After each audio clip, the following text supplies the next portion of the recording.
alihi wa sahbihi wa man tabi'ahu bi ihsanin ila yaumiddin.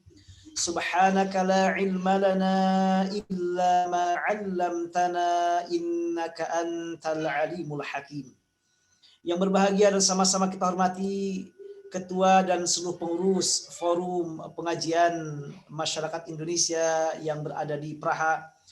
Yang berbahagia dan sama-sama kita hormati seluruh jamaah Bapak Ibu, baik keluarga besar KBRI yang berada di Praha ataupun juga masyarakat Indonesia yang berada di Praha dan sekitarnya.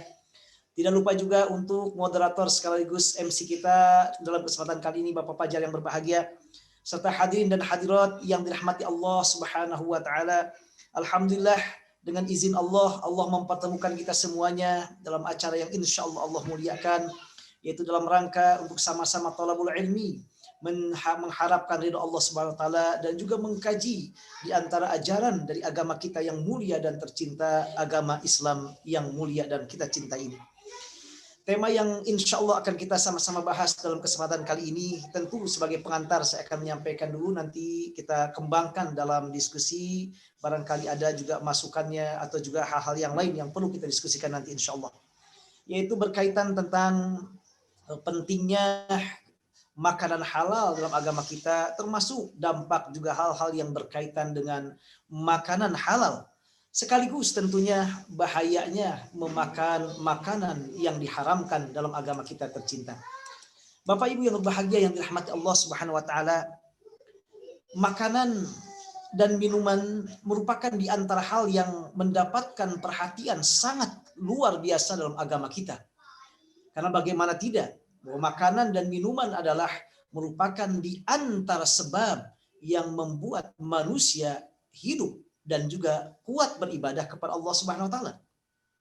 Bahkan makanan dan minuman juga di antara sebab, yaitu yang membuat kokoh seseorang ketika misalnya mencari ilmu, menyebarkan kebaikan, atau bahkan ketika berjihad di jalan Allah Subhanahu wa taala. Oleh karena itu, kalau kita lihat ayat Al-Quran ataupun sunnah Rasulullah Sallallahu Alaihi Wasallam yang berkaitan dengan makanan dan minuman, khususnya makanan halal ini, mendapatkan perhatian yang sangat luar biasa.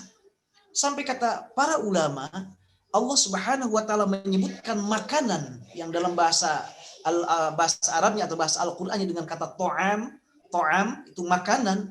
Allah sebutkan dalam Al-Quran paling tidak 48 kali. Jadi 48 kali Allah menyebut makanan dengan kata to'am itu sebanyak 48 kali dalam Al-Quran. Dan Allah juga menggunakan kata yang semakna dengan makanan, yaitu kata al-akal. Akal artinya memakan. Yang juga maknanya sama dengan makanan atau memakan, baik dalam bentuk isim atau fi'il, Allah sebutkan sebanyak 72 kali dalam Al-Quran. Sehingga kalau kita gabungkan bahwa makanan dalam Al-Quran dengan menggunakan kata to'am atau menggunakan kata akal, dan semua kata yang diambil dari kata to'am dan akal ini, paling tidak Allah menyebutkannya dalam Al-Quran sebanyak 120 kali. 120 kali. Dan tentu ini adalah jumlah yang sangat besar, jumlah yang sangat banyak. Dan tidak semata-mata Allah banyak menyinggung tentang makanan ini dalam Al-Quran, kecuali menunjukkan bahwa ini sesuatu yang sangat penting, sesuatu yang sangat urgen bagi seorang muslim, dan layaknya serta seharusnya seorang muslim dan muslimah dimanapun berada memperhatikan makanan ini. Pun demikian dengan minuman, syarob atau ashribah, dalam bahasa Arabnya syarob, minuman. Kata para ulama juga Allah menyebutkannya paling tidak 37 kali dalam Al-Quran. 37 kali dalam Al-Quran Allah menyebutkan minuman. Jadi dengan demikian, bahwa makanan dan minuman mendapatkan porsi yang luar biasa dalam agama kita dengan banyaknya Allah menyebutkan dalam Al-Quran. Belum lagi kalau kita lihat sunnah Rasulullah SAW pun demikian banyak sekali. Bahkan dikatakan para ulama, ada sebagian para ulama yang mencoba mengkaji, meneliti, tidak kurang dari 4.462 hadis yang berbicara tentang makanan. Ini kata para ulama. Kurang lebih 4.462 hadis berbicara tentang makanan. Berbicara tentang makanan. Makan dan artinya sangat penting, yang sangat penting. Bahkan sebagian ulama yang lain mengatakan bahwa 72% dari seluruh hadis Rasulullah SAW itu berkaitan dengan makanan. 72%. Dan 28% itu berkaitan dengan minuman. Dan semua hal yang berkaitan dengan makanan dan minuman ini, Rasulullah SAW singgung dalam hadis-hadisnya yang kita kenal dengan dalam 9 kitab mu'tabar buat Ahlus Sunnah wal Jamaah. Ada kutubus tis'ah namanya. Ada kitab-kitab hadis, 9 kitab-kitab hadis yang sangat mu'tabar. Nah, semua 9 kitab-kitab hadis mu'tabar ini semuanya memuat yang berkaitan dengan masalah makanan dan minuman. Sahih Imam Bukhari, Sahih Muslim, kemudian Sunan Abu Dawud, kemudian juga ada Sunan Imam At-Tirmidzi, kemudian Sunan An-Nasa'i, kemudian Sunan Ibnu Majah, kemudian juga ada Musnad Imam Ahmad, kemudian juga Muwatta'nya Imam Malik, dan terakhir adalah Sunannya Imam Ad-Darimi. Nah, ini yang disebut dengan kutubut tis'ah. Semua memuat tentang makanan. Dan tidak semata-mata Allah dalam Al-Quran banyak menyebutkan tentang makanan dan minuman. Pun Rasulullah SAW dalam hadis Rasulullah SAW banyak menyinggung masalah makanan dan minuman, kecuali menunjukkan pentingnya kita memperhatikan masalah makanan dan minuman. Bahkan bukan hanya itu. Saking pentingnya berkaitan dengan makanan sampai Allah Subhanahu wa taala dalam Al-Qur'an ketika Allah menempatkan Nabiullah Adam alaihissalam bersama istri beliau Sayyidah Hawa di surga, yang pertama Allah sampaikan kepada Nabi Adam yaitu makanan. Makanan. Allah berfirman dalam surah Al-Baqarah ayat 35, wa qulna ya Adam uskun anta wa zawjukal jannata wa kula minha ragadan haitsu syi'tuma. Wahai Adam, ingatlah ketika kami mengatakan wahai Adam, tinggallah Anda dan istri Anda di surga. Lalu kata Allah apa? Dan makanlah oleh kalian berdua semua makanan yang ada di surga ini. Cuma satu, jangan wala taqraba hadhihi syajarata fatakuna minaz zalimin. Ya Allah menyebutkan makanan. Kenapa? Sekali lagi, karena ini sangat penting dalam agama kita. Bahkan tentunya semua manusia juga memerlukan makanan. Semua manusia memperhatikan hal ini. Dan ini sekali lagi tidak semata-mata. Allah bahkan menyebutkan yang pertama kali disampaikan kepada Nabi Adam dan Sayyidah Hawa ketika tinggal di surga tentang makanan. Lagi-lagi menunjukkan satu, pentingnya makanan bagi kita. Yang kedua, harusnya, wajibnya, perlunya seorang muslim muslimah memperhatikan makanan yang kita makan. Minuman yang kita minum. Mana yang dibenarkan dan mana yang tidak dibenarkan. Hanya tentu sebagai kita ketahui bahwa agama kita karena saking sayangnya kepada manusia, ya, di antara satu hal yang termasuk daruriyatul khams kata para ulama, 5 hal primer yang wajib dijaga oleh manusia yang harus diperhatikan oleh dalam agama kita, mendapat porsi yang luar biasa dalam agama kita adalah hifdzun nafs, menjaga jiwa kita. Dan di antara bentuk cara menjaga jiwa kita adalah dengan makanan. Dan untuk memuliakan manusia, untuk mengistimewakan manusia yang memang sudah Allah muliakan, yaitu diantaranya agar manusia memperhatikan makanannya. Ingat, tidak semua makanan harus boleh dimakan. Ingat, tidak semua minuman boleh diminum. Tapi ada makanan-makanan dan minuman-minuman yang kemudian Allah benarkan, Allah bolehkan, yang kemudian dikenal dengan istilah halal, halalan thayyiban. Makanya saking pentingnya lagi-lagi seorang muslim memperhatikan makanan khususnya yang halal ini, kan ini yang dibenarkan. Sampai kalau kita lihat dalam ayat Al-Quran misalnya surah Al-Imran ayat 50, bahkan di antara fungsi Allah mengutus Nabi dan Rasul, termasuk mengutus Nabi Muhammad SAW adalah untuk menjelaskan mana makanan yang halal, mana makanan yang haram. Nah, ini sekali lagi menunjukkan pentingnya kita memperhatikan makanan, khusus makanan yang halal ini. Sampai di antara fungsi Allah mengutus Nabi dan Rasul, termasuk Nabi Muhammad SAW adalah untuk menjelaskan mana yang halal, mana yang haram. Ketika Allah berbicara tentang Nabi Isa alaihissalam misalnya dalam surah Al-Imran ayat 50, Allah berfirman, "Wa musaddiqan lima baina yadayya minat Taurati wa li uhilla lakum ba'dalladzi hurrima 'alaikum." Dan Allah menegaskan, wahai Nabi Isa alaihissalam, sampaikan bahwa fungsi Anda diutus kepada Bani Israel diantaranya adalah wali uhilla lakum ba'dalladzi hurrima 'alaikum, yaitu untuk menjelaskan mana makanan yang halal yang sebagiannya telah diharamkan pada kalian, untuk menjelaskan yang halal. Nabi Isa alaihissalam. Pun demikian Nabi Muhammad SAW dalam soal Araf ayat 157. Di antara fungsi tujuan Allah mengutus Nabi Muhammad SAW adalah di antaranya untuk menjelaskan mana makanan yang halal, mana yang tidak halal, mana minuman yang halal, mana minuman yang tidak halal.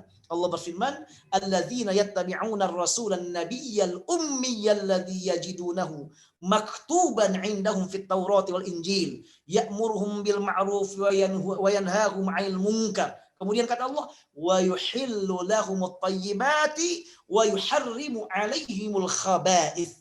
Di antara fungsi Allah mengutus Nabi Muhammad untuk menjelaskan mana yang halal dari makanan yang baik, mana makanan yang halal, dan menjelaskan untuk juga mengharamkan makanan-makanan yang tidak baik.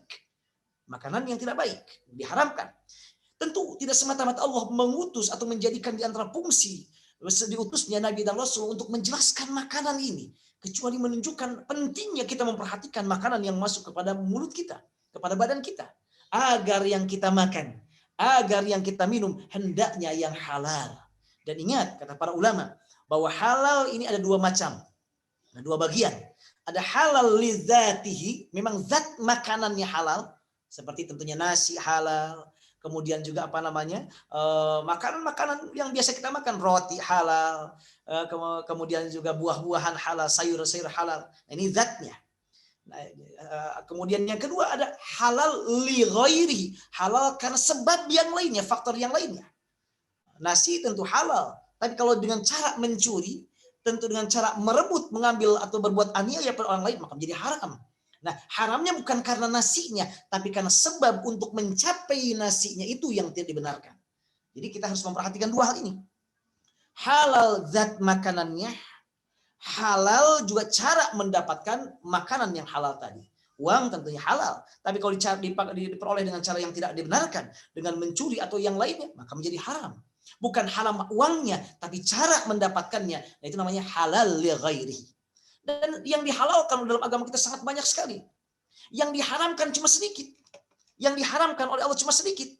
Dalam berkaitan dengan makanan misalnya, Allah menegaskan misalnya dalam surah Al-Maidah ayat 5, ayat ketiganya misalnya, di antara makanan yang Allah haramkan dalam Al-Quran, dalam ayat ini Allah berfirman, "Hurrimat 'alaikumul maitatu wad-damu wa lahmul khinziri wa ma uhilla li ghairillahi bihi wal munkhaniqatu wal mauqudhatu wal mutaraddiyatu wan natihatu wa ma akala as-sab'u illa ma zakkaitum wa ma dzubiha 'alan nusubi" ila akhir ayat.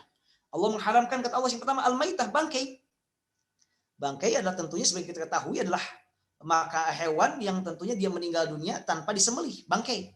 Ayam kalau dia matinya tidak disembelih secara syar'i maka menjadi haram, tidak halal lagi. Nah, ini bangkai namanya. Yang kedua wadama, al-maitatu wadamu, darah yang mengalir. Kemudian walahmul khinzir, babi dengan semuanya, mau dagingnya segala macamnya. Kemudian wa ma uhilla li ghairillahi bihi. Kemudian juga semua sembelihan yang disembelih bukan karena Allah. Nah, ini juga sama.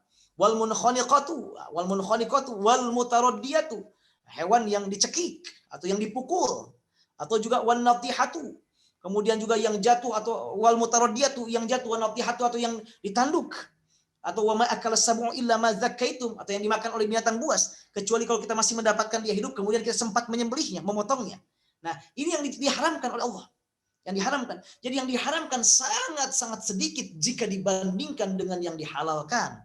Jika yang dibandingkan dengan yang diperbolehkan. Jadi makanan yang diharamkan oleh Allah sangat sedikit jika dibandingkan dengan makanan lainnya yang dihalalkan oleh Allah SWT. Nah, oleh karena itu, ini menunjukkan sekali lagi pentingnya kita untuk memperhatikan yang halal. Maka halal yang harus kita perhatikan sekali lagi dari dua sisi. Zat makanannya adalah halal. Yang kedua, cara mendapatkannya juga harus halal. Halal li dzatihi dan halal li ghairihi. Kemudian, bukan hanya itu. Saking pentingnya kita memperhatikan makanan yang halal, karena itu berpengaruh sangat luar biasa dalam kehidupan kita. Sampai kata para ulama, Allah Subhanahu wa Ta'ala tidak pernah memanggil orang beriman atau manusia, bahkan nabi, dengan panggilan yang sama untuk satu hal, kecuali ketika berkaitan dengan makanan yang halal. Artinya, Ketika Allah hendak menegaskan harus kita memakan yang halal, Allah memerintahkan bukan hanya orang beriman, bukan hanya memerintahkan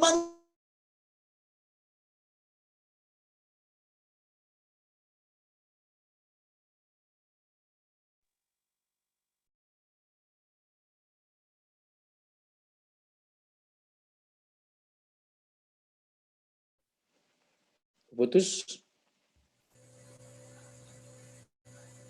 Sepertinya putus. Ya.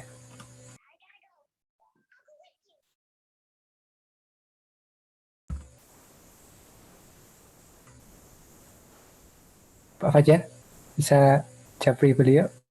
Sebentar di japri dulu ya, Pak. Ya, sepertinya putus ke dia.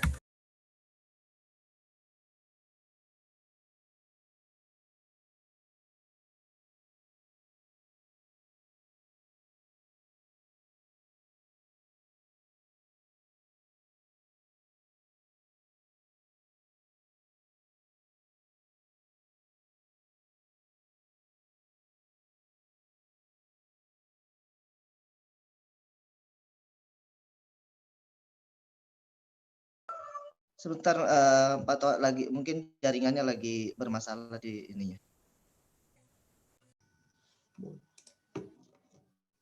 Allah sampai memerintahkan, wahai orang-orang yang beriman, wahai orang-orang yang beriman, makanlah dari makanan yang halal. Jadi sekali lagi, saking pentingnya hal berkaitan dengan makanan sampai Allah dalam Al-Quran menyeru orang beriman, manusia, termasuk para nabi dan rasul untuk memperhatikan makanan yang halal. Dalam surah Al-Baqarah misalnya ayat 172, Allah menyeru orang beriman, ya ayyuhalladzina amanu qulu min thayyibati ma razaqnakum washkuru lillahi in kuntum iyyahu ta'budun. Wahai orang-orang yang beriman, makanlah min thayyibati ma razaqnakum, dari makanan yang halal.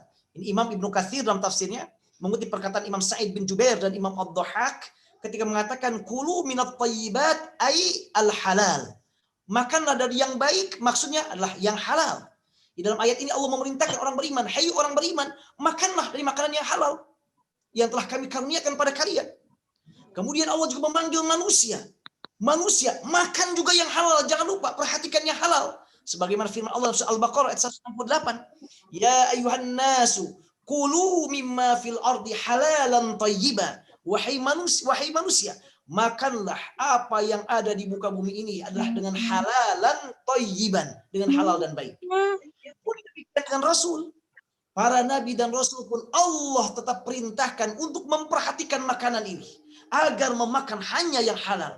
Ya ayyuhar rusulu kulu minat thayyibati wa'malu shalihan inni bima ta'maluna alim. Dalam surah Al-Mu'minun ayat 51. Wahai para rasul, termasuk tentu Nabi Muhammad, Nabi Isa, Nabi Musa, semua nabi dan rasul. Wahai para rasul, kulu minat thayyibat, makanlah dari thayyibat. Kata Imam Ibnu Katsir, at-thayyibat al-halal. Maksudnya makanlah dari makanan yang halal. Wa'malu shalihan, barulah beramal soleh. Barulah beramal soleh. Inni bima ta'maluna alim, dan sesungguhnya aku mengetahui apa yang kalian perbuat. Ini sekali lagi, tidak semata-mata Allah dalam Al-Quran menyeru 3 golongan manusia. Manusia, orang beriman, dan nabi dan rasul untuk memperhatikan makanan yang halal, kecuali menunjukkan pentingnya seorang muslim dan muslim memperhatikan hal ini. Bukan kata para ulama, tidak ada dalam Al-Quran satupun tema di mana Allah memerintahkan 3 kelompok manusia sekaligus, kecuali berkaitan dengan makanan yang halal. Tidak ada, yang lainnya tidak. Ketika berbicara Allah memerintahkan orang beriman, memerintahkan manusia, memerintahkan para nabi dan rasul, ini semua diperintahkan untuk satu, yaitu untuk makanan halal. Dan ini tidak ada kecuali ketika berkaitan dengan makanan halal ini.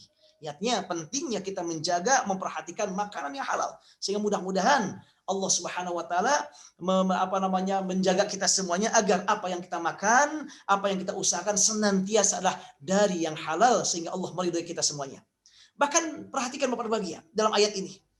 Allah dalam surah Al-Mu'minun ayat 51, Allah menegaskan ya ayyuhar rusulu kulu minat thayyibati, makanlah dari yang halal. Setelah berbicara makanlah dari yang halal, kemudian Allah berfirman, wa'malu solihan, dan beramal solehlah. Artinya Allah menggandingkan amal perbuatan. Soleh tidaknya. Setelah disebutkan pertama kali makanlah yang halal. Artinya bahwa seorang ataupun doa seseorang atau amal soleh yang dilakukan oleh seseorang akan kurang dan tidak optimal manakala makanannya yang ia makan, minumannya yang ia minum tidak halal. Makanya Allah menegaskan amal soleh, kebaikan awalilah semua dari makanan. Perhatikan dari makanan baru beramal soleh. Ini menunjukkan agungnya, pentingnya, luar biasanya. Bahkan kata sebagian ulama, dengan Allah menggandengkan kata amal solehlah setelah Allah memerintahkan memakan yang halal, menunjukkan bahwa sangat erat kaitan antara makanan yang dimakan oleh manusia dengan perbuatan ataupun dengan amalnya. Dengan amalnya. Maka ketika seorang makan yang halal, maka insya Allah amal perbuatannya Allah mudahkan untuk ketaatan. Namun ketika makan yang masuknya adalah makanan yang haram, maka Allah akan mempersulitnya atau sulit orang tersebut karena membentuk tabiat menjadi sulit untuk dekat dengan Allah karena yang dia makannya tidak diperhatikan apakah dari yang halal atau yang dari haram.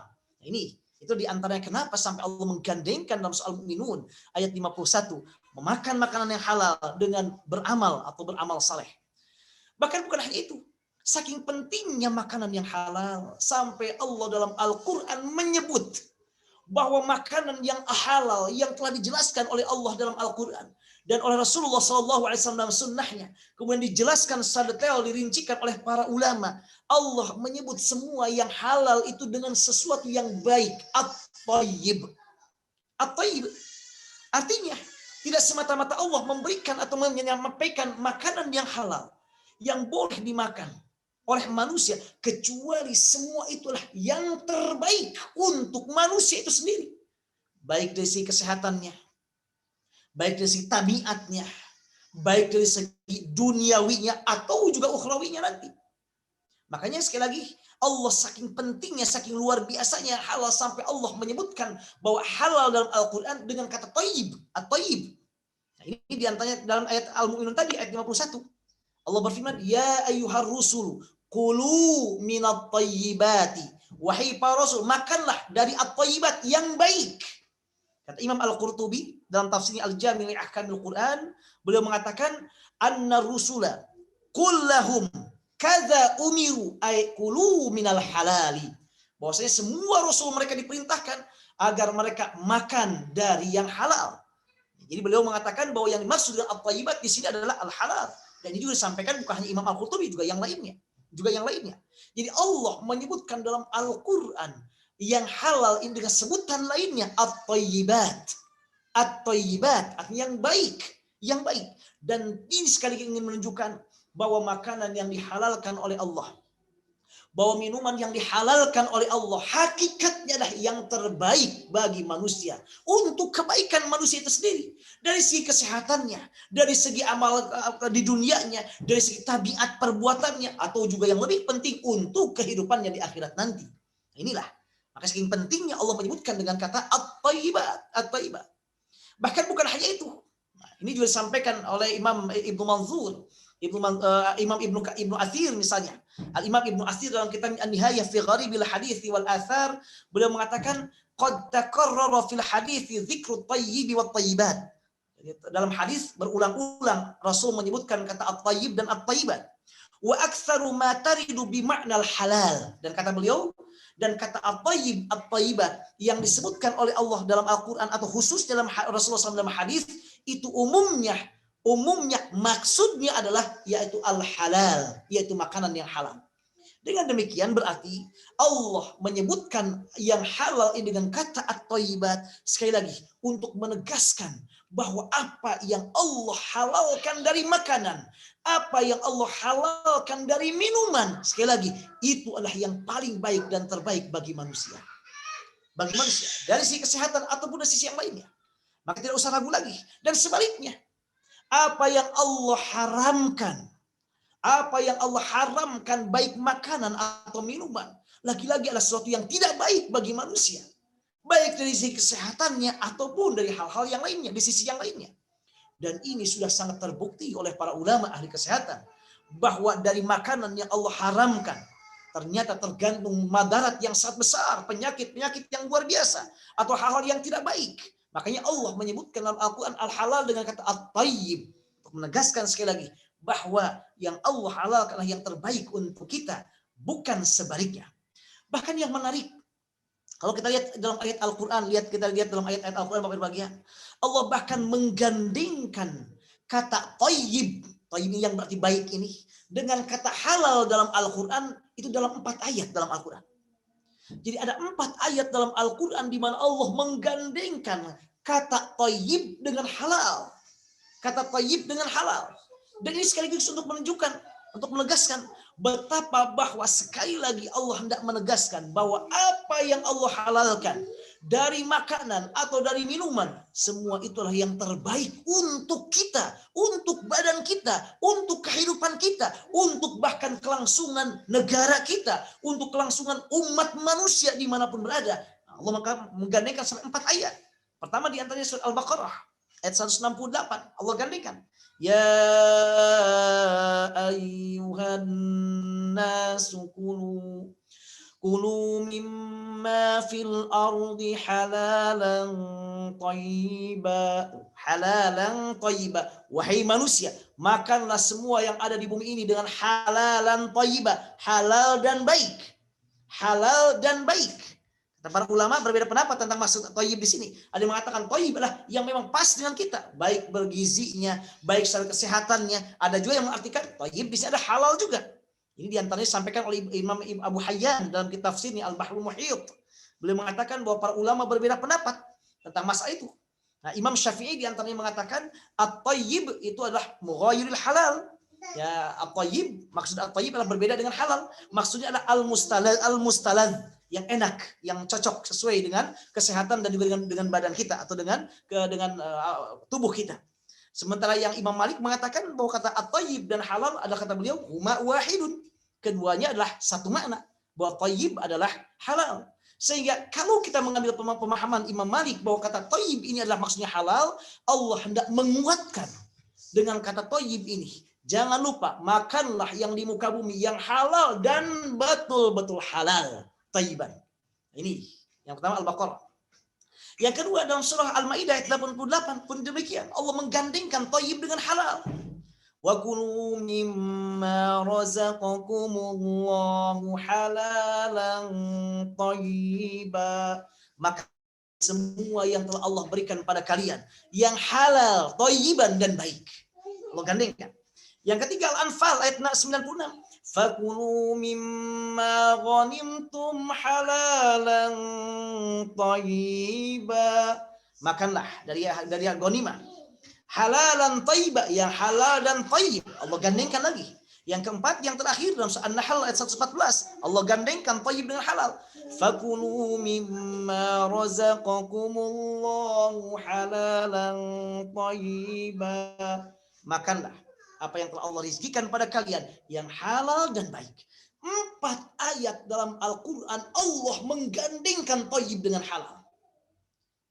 4 ayat.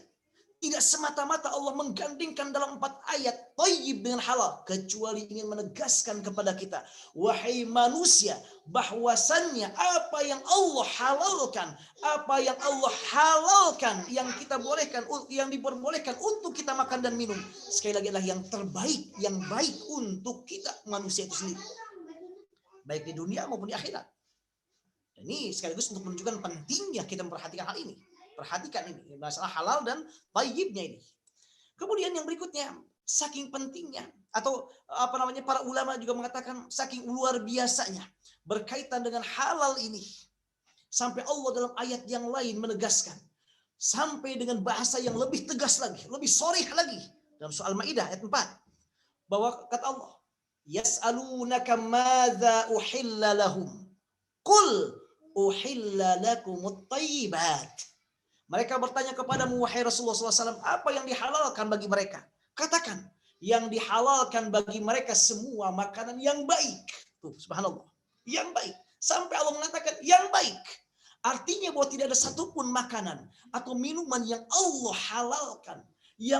halalkan kecuali yang baik untuk kita, kecuali makan yang baik, kecuali makan yang luar biasa untuk kesehatan kita, untuk kehidupan kita, untuk kelangsungan hidup kita berjamaah dengan masyarakat atau untuk sebuah negara, bahkan untuk kebaikan kita dunia dan akhirat. Bahkan saking pentingnya kita memperhatikan hal yang halal, sampai juga Rasulullah SAW menegaskan hadis yang lain, hadis riwayat Imam Bukhari, agar kita hati-hati. Karena di antara ciri tanda kiamat nanti, masuk ciri kiamat kecil, adalah manusia sudah tidak peduli lagi dengan apa yang akan diambilnya, apa yang akan dimakannya, apa yang diminumnya. Dia tidak peduli halal haram, yang penting masuk, yang penting banyak uangnya, yang penting makanannya kenyang, yang penting enak dirasakannya, yang penting seleranya pas, pokoknya mau halal mau haram gak peduli. Nah, ini hati-hati. Rasulullah SAW telah menggambarkan hal ini, bahwa di akhir zaman nanti termasuk zaman sekarang kita ini, akan banyak sekali manusia yang tidak peduli lagi dengan apa yang dimakan dan diminumnya, apakah dia dari halal ataupun dari haram.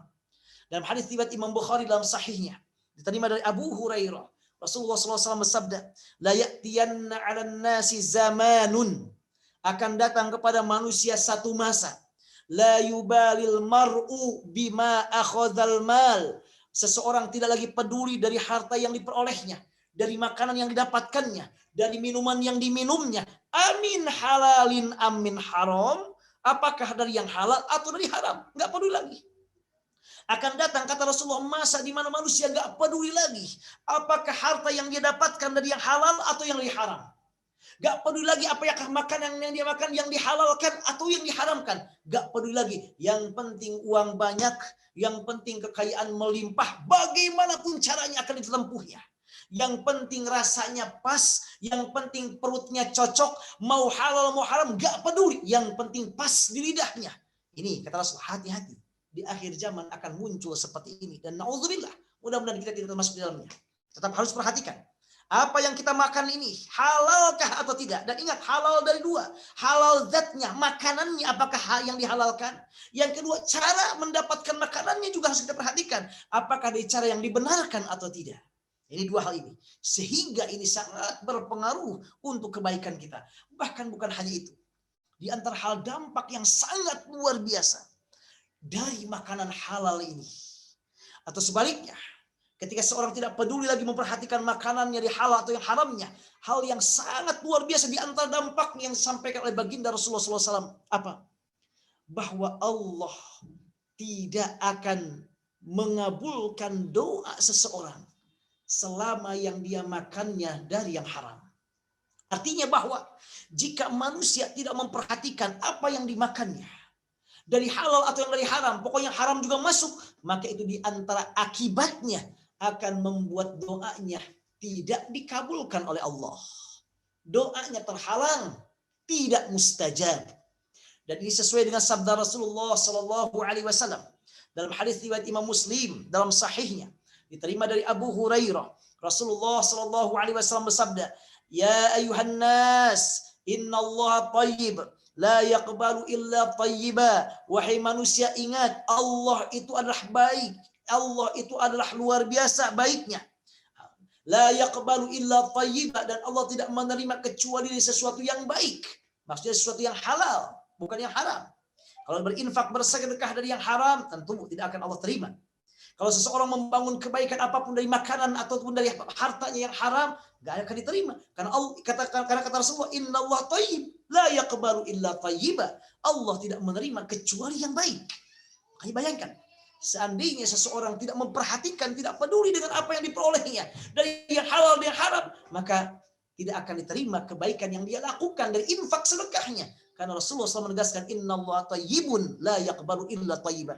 Kemudian kata Rasulullah, wa inna Allah amara mu'minina bima amara bil mursalin. Ingat, Allah memerintahkan orang-orang beriman seperti yang Allah perintahkan kepada para rasulnya. Ya ayuhar rusulu kulu minat tayyibati wa'malu salihan inni bima ta'maluna alim. Ya ayuhalladzina amanu kulu min tayyibati ma razaqnakum. Artinya, Allah memerintahkan orang beriman dan para rasul diperintahkan yang sama untuk memperhatikan makanan yang halal. untuk makanan yang halal.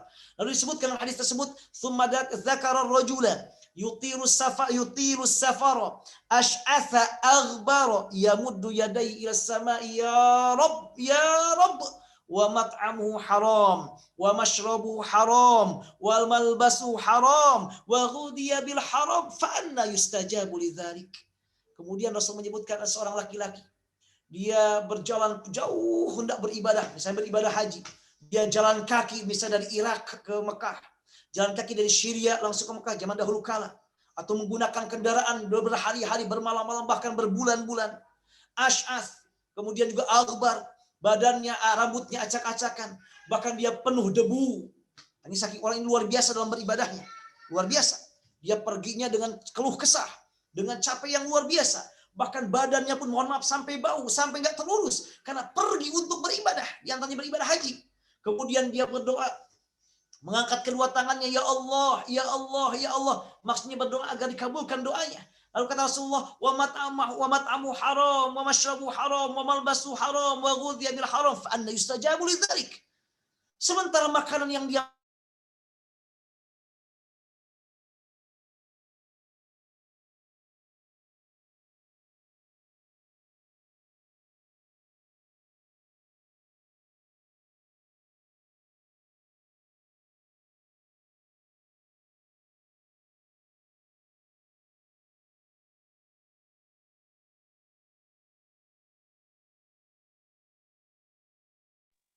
Maaf terputus, Ustaz.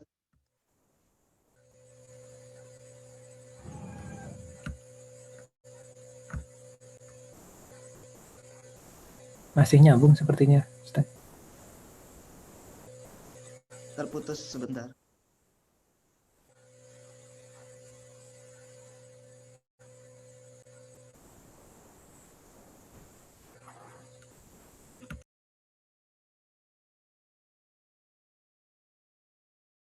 minumannya atau pakaiannya terbuat dari yang haram. Nauzubillah. Bayangkan, sampai doa gak dikabulkan Allah. Ya Allahu Akbar. Musibah besar.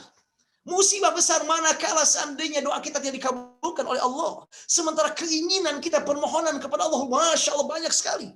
Tidak ada satupun manusia yang tidak tidak banyak keinginan. Pasti banyak keinginannya. Bahkan hidup manusia kita ini lemah di hadapan Allah. Dari A sampai Z-nya kita selalu memohon kepada Allah. Dan tentu di antara hal nikmat yang luar biasa yang Allah berikan kepada kita, manakala Allah mengabulkan doa-doa kita. Manakala Allah mengabulkan doa kita. Dan di antara yang menghalangi doa kita untuk dikabulkan, manakala ada makanan yang kita makan adalah yang tidak halal. Minuman yang kita minum tidak halal. Makanya, ini sekali lagi, wajib kita perhatikan dari sekarang. Dari sekarang yuk kita sama-sama lebih memperhatikan masalah ini. Karena ini berkaitan bukan sembarangan dengan hal yang biasa. Tapi berkaitan dengan yang luar biasa. Dengan doa kita dikabulkan atau tidak. Bahkan kalaupun kita berinfak, bersedekah dengan harta yang kita ambil bukan dari yang halal. Maka sama Allah tidak menerimanya. Allah tidak menerimanya. Karena innallaha thayyibun la yaqbalu illa thayyiba. Kata Rasulullah dalam hadis riwayat Imam Muslim. Makanya kata Imam Ibnu Rajab Al-Hambali dalam kitabnya Jami' Ulum wal Hikam, ketika menjelaskan hadis tersebut beliau mengatakan, wa fi hadzal hadits isyaratun ila annahu la yuqbalu al-amalu wa la yazku illa bi aklil halal wa inna aklal harami yufsidul amala wa yamna'u qabulah. Kata beliau, hadis ini menunjukkan bahwasannya amal ibadah seseorang tidak akan diterima oleh Allah. Bahkan tidak akan berkembang mendapatkan pahala yang banyak.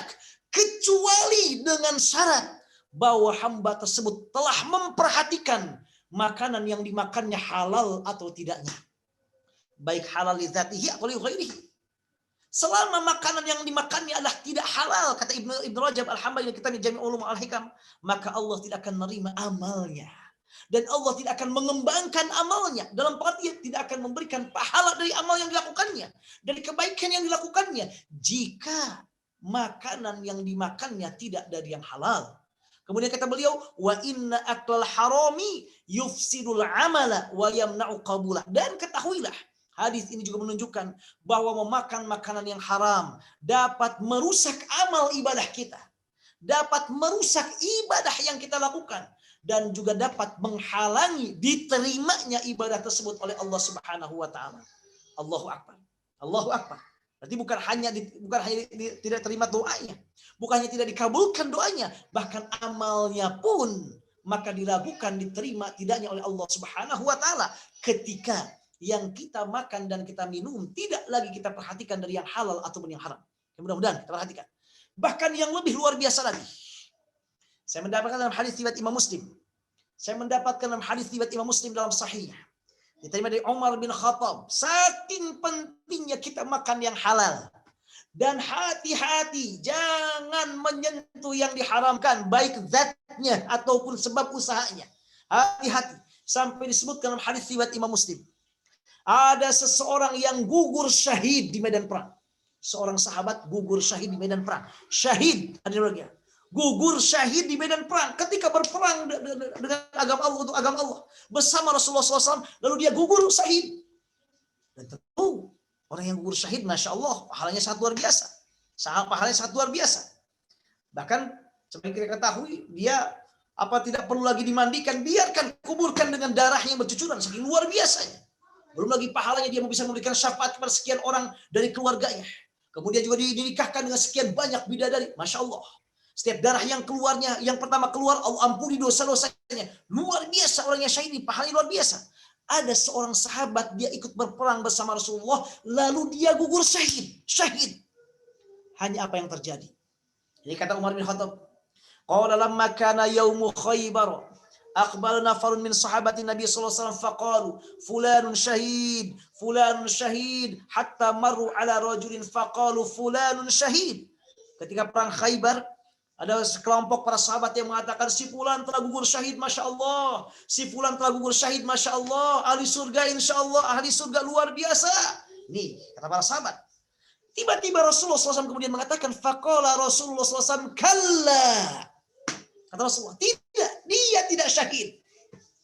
Sekalipun dia meninggalnya di medan perang, tapi dia tidak dipandang sebagai orang yang gugur syahid. Tidak.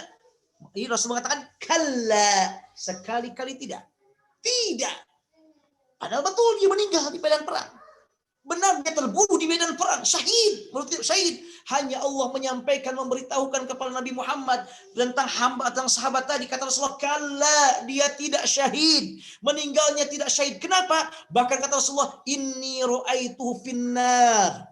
Aku bahkan melihat sahabatku tadi, dia sekarang berada di dalam neraka. Maksudnya apa? Dia diancamkan neraka. Bukan orang yang calon penghuni surga. Diancamkan neraka. Aku melihat dia dalam neraka. Kenapa? Fi burdatin ghallaha au aba'ah. Gara-gara ada selendang yang diambil oleh dia. Tuh. Jadi harta ghanimah itu gak boleh diambil sebelum dibagikan. Ini sebelum dibagikan udah diambil. Yang diambil, bayangkan ibaratnya, bukan emas, bukan berlian, bukan yang lainnya, tapi hanya selendang. Hanya selendang. Yang lain mengatakan abah, baju saja. Hanya satu baju saja. Satu selendang saja. Satu baju saja. Membuat kesyahidannya dia gugur di medan perang menjadi batal. Tidak lagi syahid. Bahkan Rasul melihatnya juga menjadi penghuni neraka. Gara-gara apa? Karena dia menyentuh sesuatu yang tidak dihalalkan. Karena dia menyentuh sesuatu yang diharamkan oleh Allah SWT. Bayangkan. Sampai orang yang gugur syahid di medan perang, batal syahidnya. Tidak jadi syahidnya. Bahkan yang harusnya dia masuk ke dalam surga, menjadi penghuni neraka. Gara-gara tidak memperhatikan yang halal dan haram. Gara-gara menyentuh yang diharamkan. Gara-gara menyentuh yang diharamkan. Sampai ternyata akibatnya dunia dan akhirat. Makanya itulah mengapa sampai Allah menegaskan dalam banyak ayat Al-Quran tentang makanan yang halal, tentang makanan yang halal. Bahkan Nabi Muhammad dalam hadis-hadisnya pun demikian. Saking menunjukkan, saking agungnya, pentingnya kita memperhatikan makanan yang kita makan, minuman yang kita minum, uang yang kita peroleh. Perhatikan harus yang halal. Dan ingat sekali lagi, makanan yang halal ada dua hal yang harus kita perhatikan. Zatnya. Bahwa makanan tersebut betul-betul dihalalkan. Dia bukan babi. Dia juga bukan maitah, bukan bangkai. Dia juga adalah bukan hewan yang meninggalnya bukan tanpa sembelih, bukan yang dipukul atau yang lainnya, tapi betul-betul disembelih, sehingga bukan bangkai. Dia juga bukan darah. Dalam hadis yang lain, dia juga bukan binatang buas yang mempunyai gigi taring, atau juga bukan burung yang mempunyai kuku yang tajam untuk mengambil mangsanya. Nah, bukan itu. Bukan itu. Kalau itu yang kita sentuh, berarti itu adalah sesuatu yang tidak dihalalkan zatnya. Dan yang kedua, halal juga harus diperhatikan li ghairihi, sebab atau cara mendapatkan yang halal tadi. Jangan sampai kita melakukan yang dilakukan oleh Allah, jangan sampai mencuri, mengkorupsi atau hal-hal yang lain yang bukan hak kita. Karena jika itu kita lakukan, maka dampaknya sungguh sangat luar biasa. Bukan hanya kesehatan saja, bukan hanya doa dikabulkan atau tidak dikabulkan doa saja, tapi lebih dari itu kebahagiaan kita dunia dan akhirat nanti sangat terancam. Demikian barangkali hadirin bahagia sebagai pengantar tentang pentingnya, tentang dampaknya, tentang makanan halal ini dalam agama kita tercinta. Insya Allah jika kita lanjutkan dengan diskusi, mari kita diskusikan jika ada hal-hal yang lain yang perlu kita diskusikan, atau barangkali ada juga tambahan dan masukan, dan mudah-mudahan bermanfaat juga untuk kita semua, khususnya untuk al-faqir yang benar dari Allah dan Rasulnya, yang salah dari al-faqir dan juga dari syaitan, dan Allah Subhanahu wa taala dan Rasulnya terbebas dari semua itu. Aku qouli hadza wa astaghfirullahi wa lakum. Wassalamualaikum warahmatullahi wabarakatuh. Waalaikumsalam warahmatullahi wabarakatuh. Terima kasih Ustadz Aib. Menarik pada sore hari ini tentang halal dan thayyib dalam makanan, ataupun halal itu dibagi menjadi dua, halal li zatihi dan halal li ghairihi.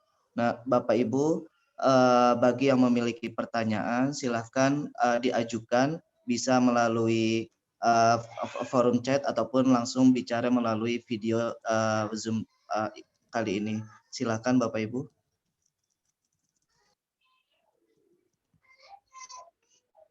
Bapak Ibu, apabila ada yang memiliki pertanyaan. Halo, Assalamualaikum. Assalamualaikum. Waalaikumsalam warahmatullahi wabarakatuh. Ahlan, Mas Ahlan, silakan. Assalamualaikum Ustaz. Waalaikumsalam, ahlan, Mas Ahlan. Waalaikumsalam warahmatullahi wabarakatuh. Jazakallah Ustaz atas materi yang diberikan pada kesempatan hari ini. Terkait dengan makanan halal ini menarik Ustaz, yang kita ketahui bahwa Nabi Adam turun ke dunia karena makanan gitu. Nah, tadi juga disampaikan Ustaz terkait dengan makanan halal itu yang kita lihat ada zat dan cara ya Ustaz. Nah, di sini saya ingin menanyakan terkait dengan prosesnya Ustaz. Jadi misalnya kalau misalnya penyembelihan misalnya dalam ayam gitu, penyembelihan kalau misalnya tidak proses secara Islam dengan menyebut nama Allah itu kan menjadi haram gitu ya. Nah, kemudian terkait dengan kondisi kita yang ada di Ceko, Ustaz, misalnya di Eropa khususnya ya, kan untuk mencari makanan halal itu beberapa kesempatan juga mungkin ada yang kesulitan untuk mencarinya gitu. Dan yang saya pahami juga ada beberapa pendapat ulama terkait dengan proses penyembelihan ini Ustaz, apakah ini betul atau tidak terkait dengan misalnya ayam itu kalau misalnya disembelih dengan misalnya dengan ahli kitab itu masih bisa dimakan gitu ya. Dan juga ada beberapa kesempatan yang saya dengar juga ada mazhab, ada pendapat ulama yang membolehkan kita boleh memakan ayam gitu, seperti itu. Dan mohon penjelasan saya terkait dengan hal ini. Terima kasih. Terima kasih. Langsung Pak Fajar. Langsung Ustadz, silakan Fadol. Ya. Terima kasih Pak Fajar. Terima kasih Mas Toha yang berbahagia. Masya Allah, pertanyaan sangat luar biasa sekali. Jazakallah khairan katsira.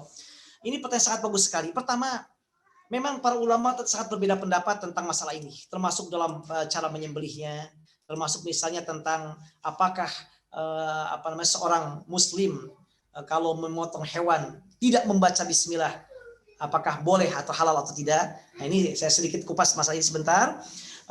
Menurut mayoritas ulama, jika ada seorang muslim dia lupa tidak membaca bismillah, lupa ya, tidak membaca bismillah ketika potongnya, maka menurut mayoritas ulama halal, jadi diperbolehkan.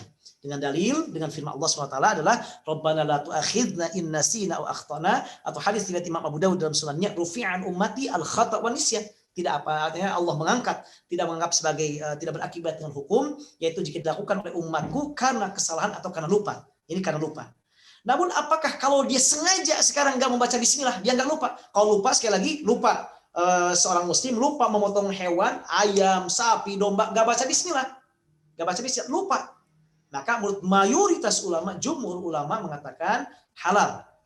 Nah, tidak apa-apa, silakan, halal untuk dimakan. Nah, sekarang yang dipermasalahkan oleh para ulama, kalau dia seandainya tidak membaca bismillah, tidak menyebut nama Allah, ini adalah sengaja.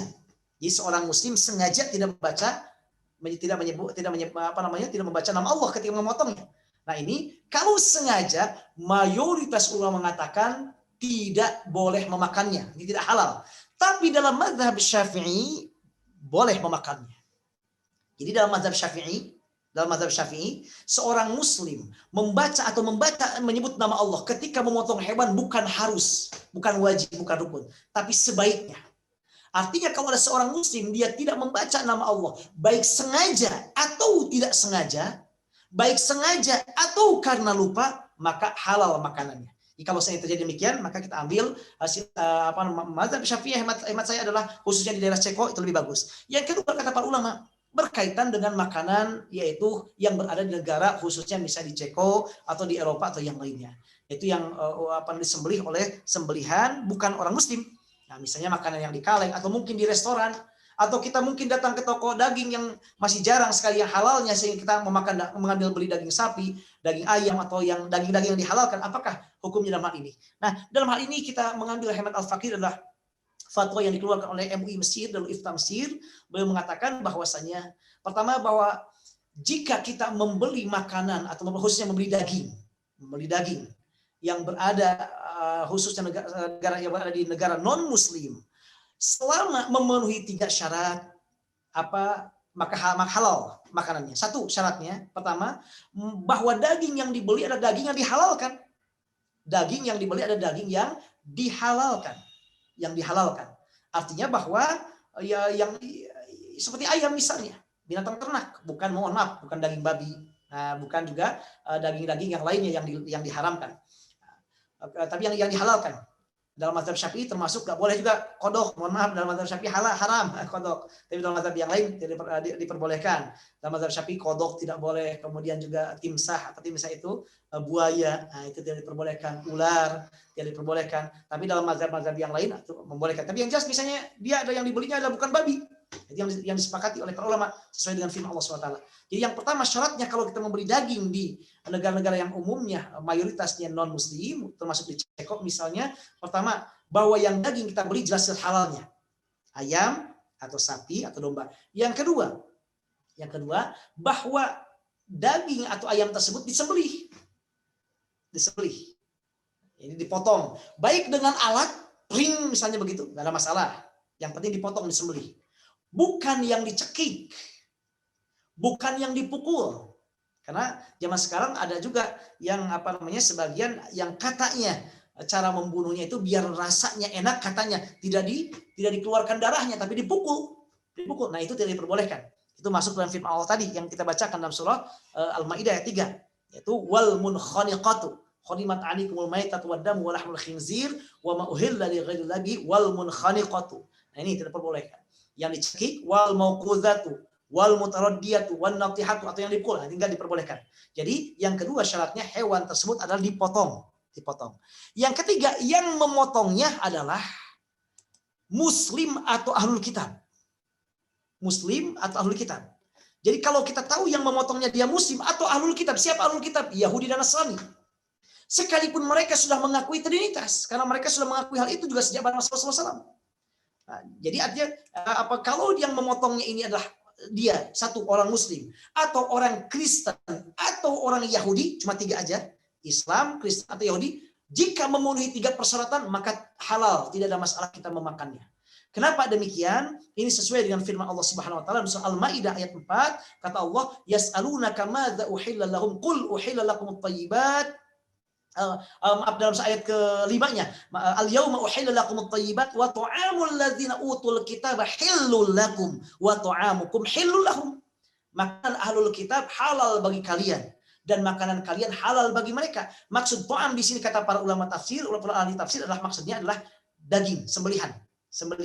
Jadi sembelihan ahlul kitab halal bagi kita dan juga sembelihan kita halal bagi mereka. Dan ini pendapat mayoritas ulama. Jadi artinya jika hewan itu dipotong oleh orang Kristen atau oleh orang Yahudi atau oleh orang Islam, maka halal makanannya. Dengan catatan yang kita belinya adalah ayam dan ataupun domba yang dihalalkan, zatnya. Yang kedua dia dipotong, yang ketiga yang memotongnya orang Islam, orang Yahudi atau orang Kristen. Namun jika daging tersebut datangnya dari atau yang memotongnya adalah orang yang, mohon maaf, bukan Muslim, Yahudi atau Kristen, bisa dia ateis atau dia Buddha atau dia Konghucu atau dia Hindu, pokoknya bukan 3 agama tadi, maka menurut para ulama itu adalah tidak diperbolehkan, tidak halal. Nah, ini juga termasuk dengan kalau kita membeli daging baik yang kalengan atau yang langsung. Dan kata para ulama disampaikan oleh misalnya dalam Iftah Mesir, cukup kita mengetahui apakah ini adalah daging tersebut dipotongnya oleh Yahudi atau Kristen, kita cukup dengan melihat bahwasanya mayoritas negara tersebut apa agamanya. Kalau di Ceko misalnya umumnya mayoritasnya adalah Kristen, udah. Dan tidak perlu kita detail menanyakan ke tukang dagingnya, kemudian apa, enggak perlu.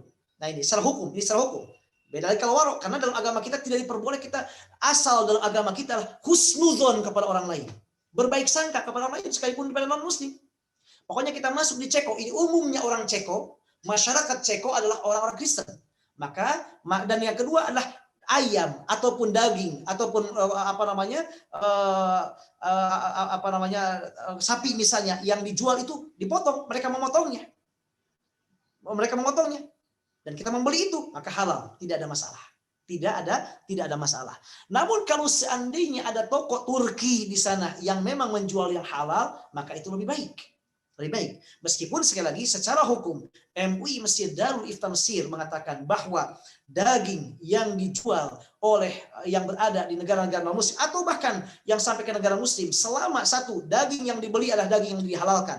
Yang kedua, daging tersebut adalah dipotong hewannya ketika disembelih, tidak dengan dipukul. Kemudian yang ketiga adalah yang menyembelihnya adalah muslim atau Yahudi atau Kristen, maka hukumnya menjadi halal.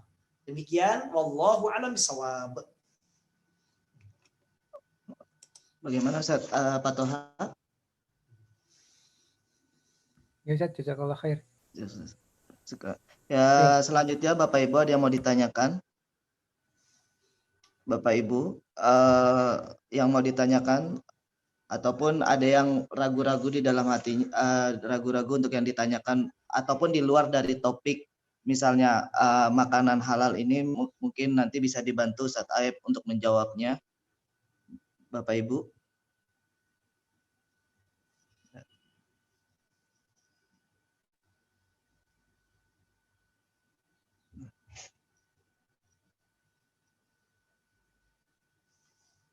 Pak Husni, Pak Fadli, ada yang mau ditanyakan untuk kali ini tema ataupun di luar dari topik kajian kali ini tentang makanan halal, mungkin nanti bisa dijawab terkait di luar dari terkait kajian makanan halal tersebut. Ya, assalamualaikum warahmatullahi wabarakatuh. Waalaikumsalam warahmatullahi wabarakatuh. Mungkin saya pertama bisa share tentang makanan halal. Ini topik yang paling favorit di Ceko. Jadi sejak dulu kalau ada ustadz yang datang ke sini, termasuk almarhum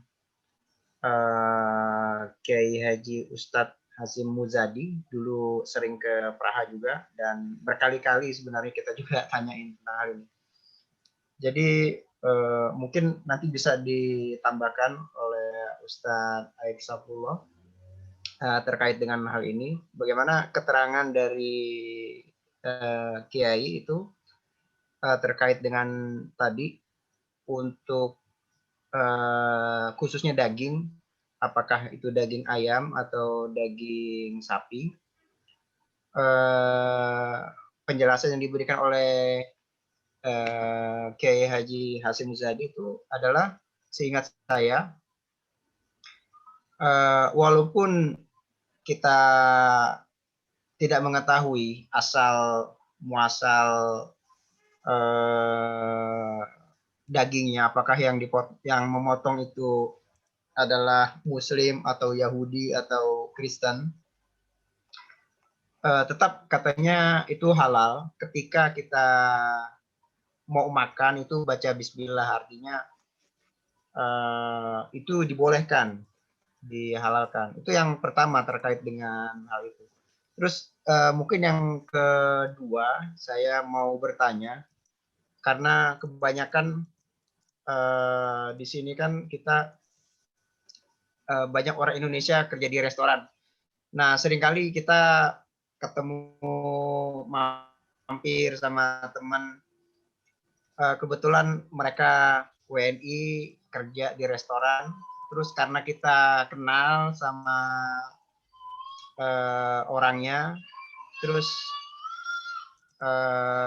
kita seringkali dapat yang makanan yang kita ini ditawarin makan apa, terus dikasih istilahnya gratis lah gitu. Tapi kalau kita merujuk kepada tadi cara makanan yang halal dan thayyib tadi, itu kalau menurut Ustadz apakah itu halal? Karena yang pertama dia bekerja di sana di restoran, terus kedua itu ya secara hak makanan itu kan bukan punya dia kan, artinya kalau dia kasih ke kita gratis itu artinya apakah kita yang menerima itu halal atau enggak gitu, thayyib atau enggak. Itu mungkin dua hal itu. Yang pertama tadi masukan, terus minta mungkin ada dasar atau dalil atau apa yang dipakai oleh Kiai almarhum Hasyim Muzadi. Terus yang kedua itu pertanyaan. Terima kasih. Assalamualaikum warahmatullahi wabarakatuh. Waalaikumsalam warahmatullahi wabarakatuh. Langsung Pak Fajar, mohon. Ustaz, langsung. Wah, terima kasih barakallahu fiik atas pertanyaan sangat luar biasa sekali, masya Allah, jazakallah khairan katsira. Pertama tentang apa yang disampaikan oleh Ustadzna guru kita semuanya Pak almarhum Allah yarhamhu rahmatan wasi'an Pak Kiai Haji Hasyim Muzadi. Memang seperti disampaikan oleh dalam sebuah hadis Rasulullah SAW, di antaranya dalam hadis riwayat Imam Bukhari juga Imam Muslim, diterima dari Abu Sa'labah Al-Khushani. Beliau mengatakan, ya Rasulullah, inna bi ardi qaumin min ahlil kitab afana'kulu fi aniyatihim. Nah, ya Rasulullah SAW, kami berada di sebuah negara yang umumnya ada ahlul kitab, Yahudi dan Nasrani. Apakah kami boleh memakan dari piring-piring mereka? Nah, kemudian kata beliau, kalau fa'illam tajidu faghsilu wa qulu fiha. Kalau kalian tidak mendapatnya, maka cuci dulu kemudian makan. Kemudian dalam hadis yang lainnya, apakah kami boleh memakannya? Kemudian kata beliau mengatakan, bacalah bismillah kemudian makanlah. Nah, ini yang pertama. Jadi bahwasanya itu disyaratkan bahwasanya harus ahlul kitab. Namun jika seandainya bahwa makanan itu misalnya, mohon maaf, datangnya dari yang mayoritasnya bukan Yahudi dan Nasrani, misalnya dari India, misalnya yang umumnya kita Hindu, kita mengenal Hindu, atau dari Vietnam, yang umumnya adalah juga agamanya bukan Yahudi dan Nasrani, maka sepengetahuan al-faqir menurut para ulama, yaitu tidak diperbolehkan kita memakannya. Maka Bapak Ibu nanti kalau misalnya dalam hal ini memilihlah makanan yang atau khususnya daging ini, yaitu dari makanan yang datang dari negara yang umumnya dia Kristen atau Yahudi. Nah, pokoknya kita mengetahui umumnya Kristen dan Yahudi itu aja. Dan tidak perlu kita mengetahui detailnya, tidak perlu. Nah, itu salah hukumnya. Jadi karena memang hadis yang tadi disampaikan, makanlah, baca bismillah kemudian makanlah, itu adalah berkaitan dengan ahlul kitab. Dan ini juga disampaikan oleh Allah dalam Al-Quran, dari surah Al-Maidah, di mana Allah menegaskan bahwasanya uhilla lakumut thayyibat wa ta'amul ladzina utul kitaba halal lakum. Jadi yang makanan ahlul kitab halal bagi kalian. Ya, artinya makanan di sini adalah sembelihan. Sembelihan termasuk daging di dalamnya, yaitu sembelihan dan daging ahlul kitab halal bagi kalian, halal bagi kita. Dan di sini Allah membatasi dengan ahlul kitab. Makanya para ulama mengatakan bahwasannya yang boleh dimakan tersebut adalah jika ahlul kitab.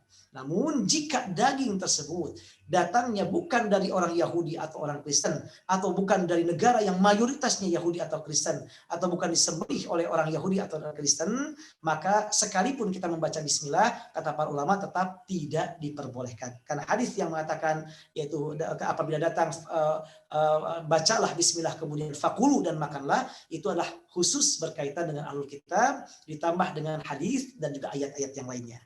Namun juga yang kedua perlu kita ketahui bahwa daging tersebut kita tidak perlu bertanya kepada si tukang dagingnya, apakah ini disembelihnya orang-orang Yahudi atau Kristen, nggak usah. Selama kita berada di negara yang umumnya adalah orang-orang itu adalah Kristen atau orang Yahudi, misalnya ahlul kitab tadi, udah kita makan tanpa kita harus menanyakan yang menyembelihnya detail, tidak diperbolehkan. Karena hukum asal dalam kita hendaknya berbaik sangka kepada semua makhluk Allah, termasuk kepada saudara-saudara kita yang non-muslim. Nah, ini yang pertama. Yang kedua yang berkaitan dengan dengan makanan yang tadi, bahwa seorang pegawai di sebuah restoran tentu adalah dia bukan pemilik restoran.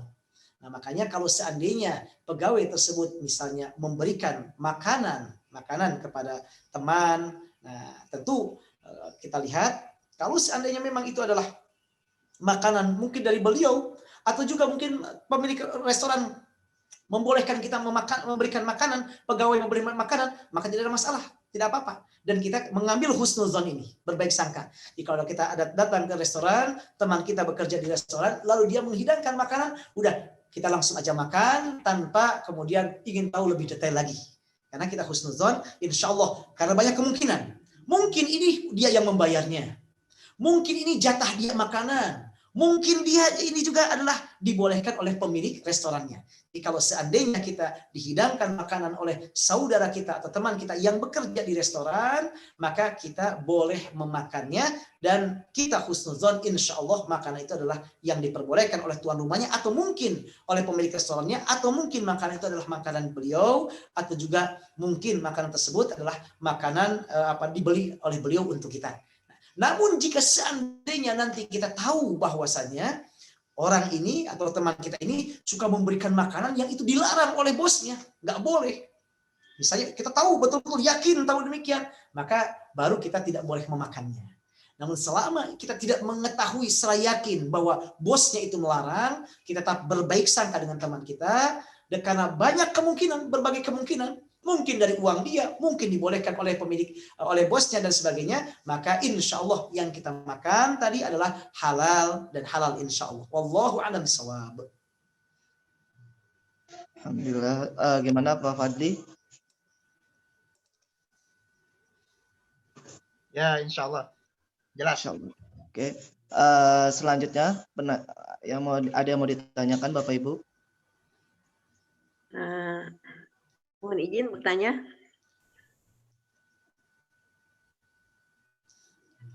Ahlan, mohon Mbak Novi, ahlan, Mbak, mohon nggak? Apa kabar Mbak Novi? Damang, mohon sehat semuanya. Assalamualaikum Ustadz. Waalaikumsalam warahmatullahi. Ahlan, mohon.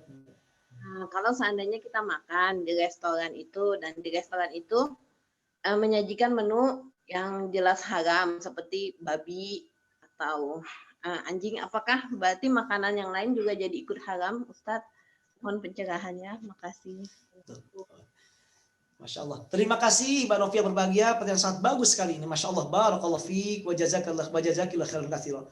Pertama, tentang misalnya di restoran ada makanan-makanan yang diharamkan, misalnya dia menyiapkan juga daging babi atau daging anjing, atau misalnya daging-daging yang diharamkan lainnya. Sekaligus menyediakan juga ada ayam, ada sapi dan yang lainnya. Nah, apakah kemudian kalau kita makan di sana, yang kita pesan jelas yang halal adalah ayam, kemudian sapi. Namun dia juga menjual juga, yaitu menjual babi dan yang lainnya. Nah, apakah kita boleh memakannya atau tidak? Nah, ini pernah juga ditanyakan dalam sebuah hadis yang disampaikan, hadis riwayat Imam Bukhari Muslim dari Abu Tha'labah Al-Khushani. Kata beliau, ya Nabi Allah, inna bi ardi qaumin min ahli kitab afa naqulu fi aniyatihim. Rasul, kami berada di sebuah negara yang umumnya ahlul kitab. Apakah kami boleh makan di piring mereka? Karena mungkin Bukan mungkin lagi, sudah pasti kan Ahlul Kitab mereka membolehkan makannya khinzir, orang-orang Kristen khususnya. Jadi mereka boleh makan khinzir, babi, dan juga makanan yang lainnya diharamkan.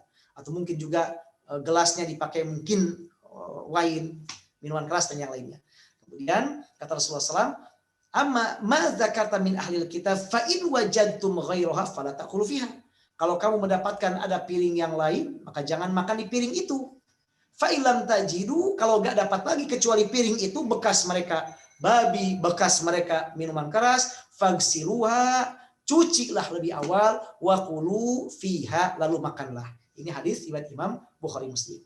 Dari sini para ulama mengatakan bahwasanya jika seseorang berada di sebuah restoran dan memang tidak ada pilihan karena berada di Ceko yang jarang sekali misalnya restoran yang menyediakan khusus restoran muslim yang halal, maka kemudian dia memilih makanan yang dihalalkan, yang dihalalkan, sekalipun mungkin piringnya dipakai bekas atau memakai daging babi ataupun juga gelasnya dipakai wine, tapi kita yakin kalau pasti kita akan dihidangkan ke kita, dicuci dulu, maka insya Allah tidak ada masalah. Nah, bagaimana dengan mazhab Syafi'i yang mengatakan bahwa kalau dia seandainya daging babi, misalnya dia daging babi, karena najis babi ini dalam mazhab Syafi'i khususnya adalah najisnya mughaladzah, najis berat, artinya seperti najis anjing, dikiaskan dengan najis anjing. Idza walaghal kalbu fi ina'i ahadikum falyaghsilhu sab'an ulahu biturab. Kalau seandainya ada anjing menjilat, maka najis anjing ini dicuci 7 kali, salah satu dengan tanah. Nah, dalam mazhab Syafi'i, babi dikiaskan, dianalogkan dengan anjing. Jadi sama-sama, baik anjing ataupun babi, sama-sama keduanya merupakan najis berat yang untuk mensucikannya harus dicuci 7 kali dan salah satunya dicampur dengan tanah. Sementara di restoran nggak mungkin itu. Maka dalam hal ini kita boleh mengambil mazhab yang lainnya dalam pengertian bahwa mazhab yang lain berpendapat bahwa untuk daging babi, untuk najis babi, misalnya piring bekas najis babi, itu tidak seberat daripada yaitu najisnya anjing.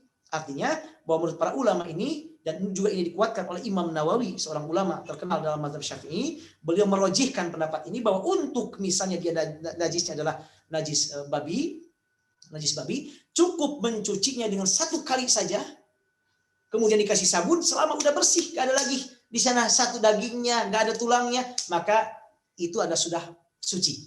Maka dengan demikian, maka kita boleh menggunakan atau kita makan di restoran yang dia menyiapkan ada daging babi dan ada juga daging yang halal, namun dengan catatan yang kita pesan adalah dagingnya yang halal. Adapun kemudian menjadikan piring yang dipakainya bekas babi, maka tidak masalah karena dia sudah dicuci. Karena sebagian besar ulama justru mengatakan bahwa untuk kalau dia dagingnya daging babi, maka najis babi adalah dihilangkan cukup dengan 1 kali cucian. Dan pasti itu tidak mungkin. Apalagi saya yakin di Eropa itu sangat bersih sekali.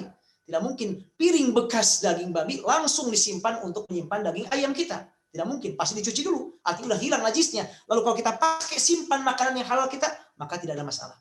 Maka menjadi halal. Nah, kemudian yang berikutnya, kalau seandainya dia bagaimana kalau ada daging anjing juga?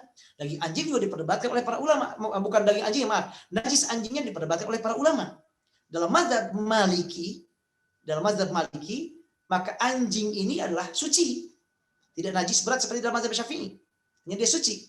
Artinya kalaupun daging itu bekasnya bekas daging anjing misalnya, maka dengan 1 cucian sudah bersih, sudah bebas.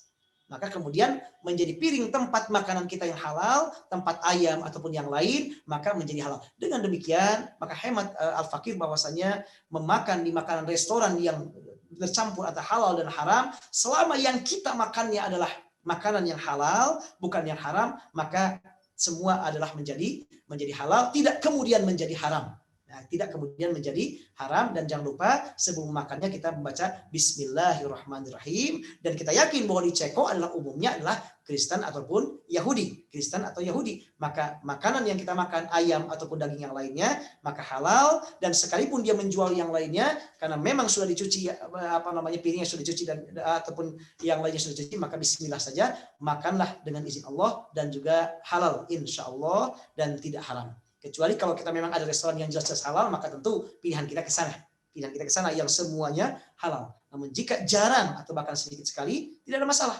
Dengan catatan selama yang kita belinya adalah makanan yang halal, daging yang halal, sekalipun dia juga menjual yang diharamkan. Demikian, wallahu a'lam bishawab.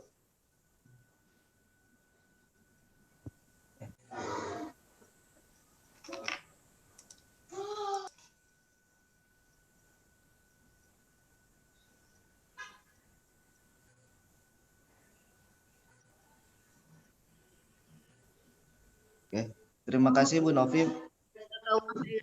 Ustaz. Sami-sami, Bu Novi, sami-sami. Terima kasih. Bapak Ibu ada yang mau ditanyakan? Kita masih memiliki waktu 5 menit lagi sebelum kita tutup kajian pada sore hari ini. Afwan Ustaz, mau sedikit menambahkan dan Ya, bertanya. silakan. Kebetulan Ustaz, yang saya baca di informasi di website, di Ceko itu mayoritas kebanyakan itu ateis Ustaz. Dibanding dengan Jerman atau mungkin Spanyol atau Italia, di informasi di website di Wikipedia kebanyakan itu ateis. Nah itu bagaimana Ustaz hukumnya? Apakah itu juga termasuk dihukumin dengan mayoritasnya bagaimana? Itu mungkin kayak di Jepang ya Ustaz, yang mungkin nggak beragama ahli kitab.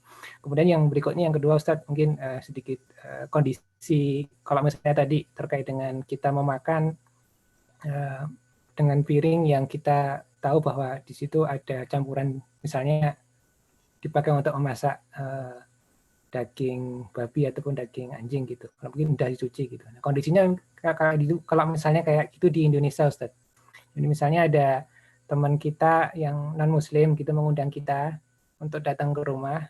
Nah, kita tahu bahwa piring-piring yang mereka gunakan itu dipakai untuk memakan yang seperti itu. Nah, mungkin juga sudah dicuci. Nah, apakah kita ikut kondisi yang seperti yang mayoritas yang ada di sini ya kita ikut makan aja, atau kita ikut pemahaman bahwa waduh ya kalau bisa kita menghindarinya, atau ya kalau misalnya kita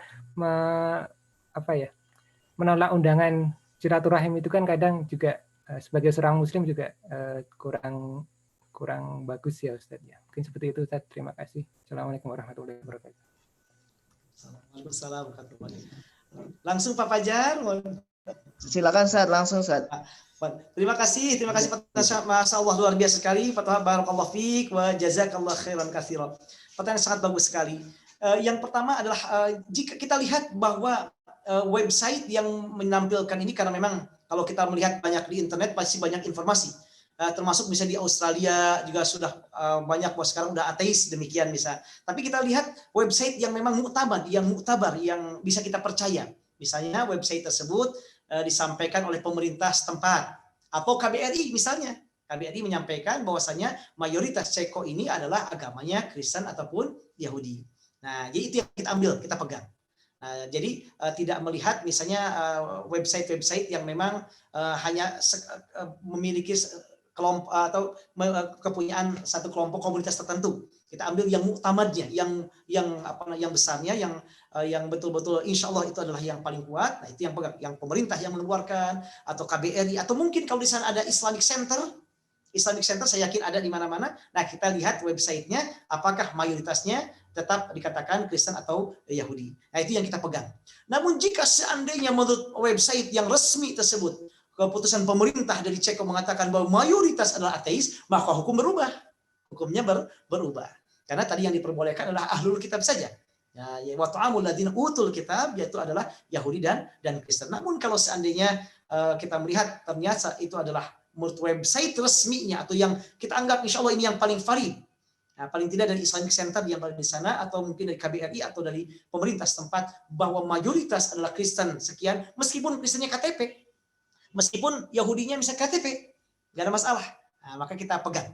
Nah, karena kalau kita lihat di internet pasti akan banyak sekali penafsiran-penafsiran yang lain. Jadi yang penting ada yang jelas kita ambil, kita pegang, yaitu dari yang diumumkan oleh situs yang terpercaya yang mewakili pemerintah setempat.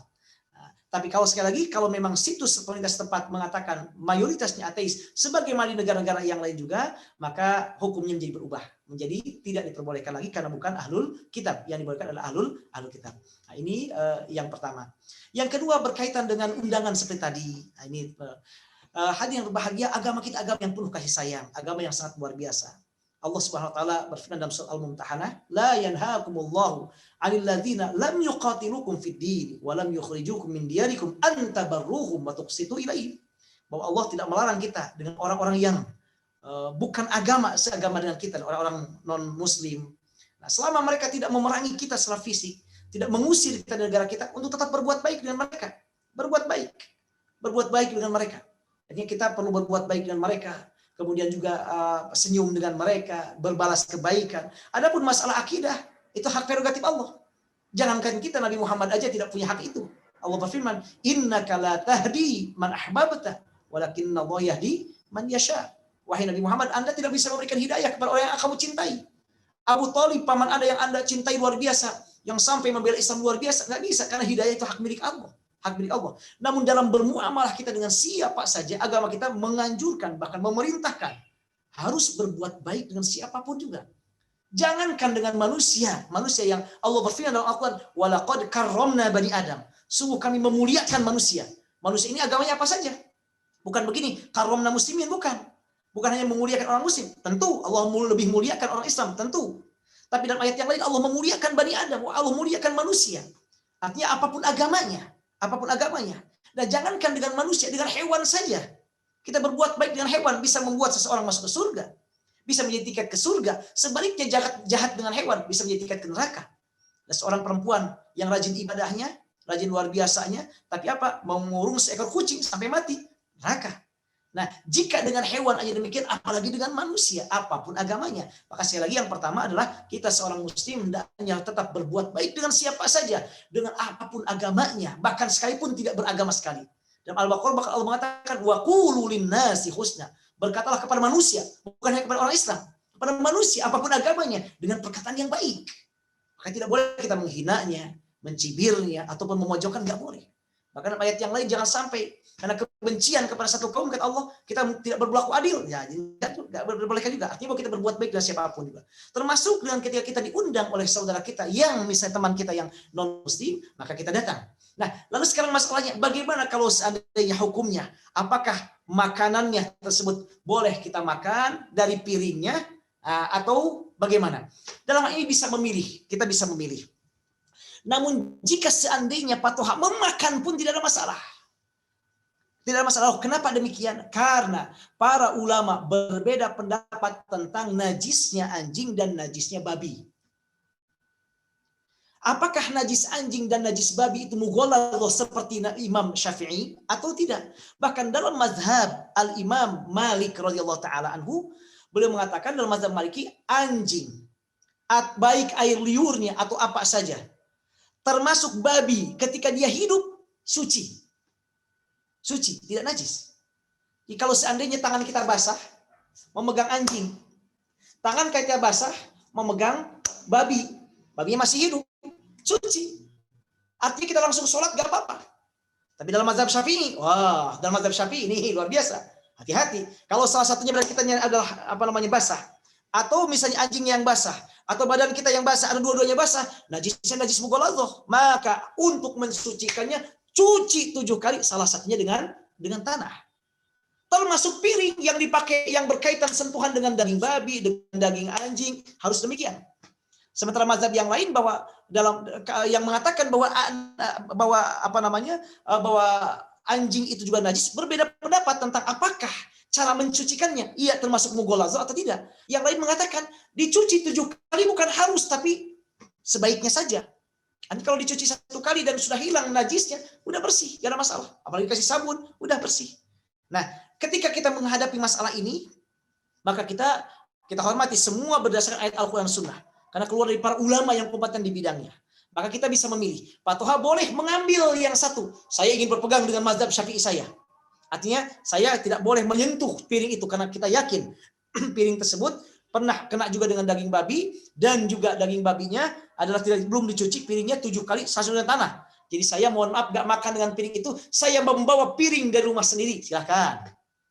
Nah, tapi kalau kemudian mengambil pendapat yang kedua, dan ini hemat saya adalah yang paling baik, karena biar tidak menyakiti sahibal bait. Biar tidak menyakiti, misalnya kita makan saja, kita yakin piringnya udah dicuci oleh dia, udah hilang. Mengambil pendapat yang mengatakan bahwa dengan satu cucian, selama hilang semua ainnya, bentuknya, ataupun rihnya atau launnya dari najis tersebut sudah hilang, maka kita makan seperti biasa dengan catatan yang kita makannya bukan daging babi, tapi yang kita makannya daging yang dihalalkan. Kalau seandainya Pak Toha mau mengambil yang mazhab Syafi'i, Pak Toha sampaikan untuk tidak menyakiti hatinya. Maaf ya, nanti kalau ada makan saya mohon maaf ya, saya mau bawa piringnya dari rumah misalnya. Nah, karena teman udah dekat, ya saya udah nyantai, alhamdulillah. Tapi kalau seandainya itu akan menyakiti dia, maka kalaupun Pak Toha mengambil pendapat tersebut dan memakannya tidak ada masalah. Karena apa yang disampaikan oleh para ulama tadi tentang najisnya atau cara membersihkan najis dari anjing dan babi ini, itu bukan berlaku di negara yang hanya non-muslim, tapi juga di negara yang mayoritasnya muslim. Jadi hukumnya boleh kita ambil yang mana saja. Termasuk di Mesir, ini banyaknya mazhab Maliki. Makanya Pak Fajar dan juga Mbak Novi mengetahui sekali kalau seandainya di sini banyak sekali anjing. Anjing di mana-mana. Kalau di Indonesia anjing jauh sekali. Di sini anjing di mana-mana. Orang banyak yang melihara anjing. Kan dalam mazhab Maliki anjing tidak najis. Nempel dengan kita atau air liurnya kena dengan kita, langsung sholat dalam mazhab Maliki sah, tidak ada masalah. Nah, demikian jadi Pak Toha boleh mengambil dua-duanya, silakan yang mana saja, karena hukum itu berlaku di negara yang mayoritas muslim atau yang minoritas muslim. Wallahu a'lam bishawab. Gimana Pak Toha? Kurang Ustaz atas jawabannya. Dan itu berarti kita bisa mengambil mazhab, kalau misalnya kita nggak harus mazhab Syafi'i aja Ustaz, misalnya seperti itu ya, boleh ya? Betul sekali. Pak Toha yang berbahagia, menurut para ulama, memang terjadi perbedaan pendapat para ulama. Hanya untuk orang awam seperti kita, tidak wajib kita bermazhab dengan satu mazhab. Mazhab kita adalah mufti kita. Siapa yang memberikan fatwa kepada kita, nah itu yang kita ikutinya.